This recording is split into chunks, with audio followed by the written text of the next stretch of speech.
Rais wa Ukraine Volodymyr Zelensky amesema kuwa Marekani na rais wake Donald Trump wana jukumu muhimu katika juhudi za kukomesha vita vya Urusi nchini Ukraine.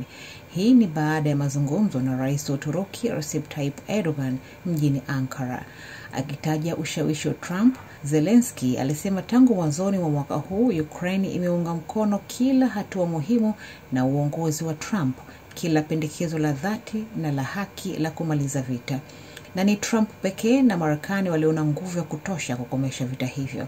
Zelensky alisema anamshukuru rais wa Uturuki Erdogan kwa kuandaa mkutano huo na kwa kuendelea kwa Uturuki kushiriki katika juhudi za kidiplomasia. Aliandika kwenye mtandao wa X kuwa namnukuu, tulijadili kwa undani njia halisi za kufikisha mwisho vita kwa njia ya heshima. Alikaribisha utayari wa Ankara kusimamia mazungumzo, akisema Erdogan amependekeza miundo ya mazungumzo ambayo Ukraine inaunga mkono na kwamba yuko wazi kwa mifumo mingine yenye maana ambayo inaweza kutoa matokeo.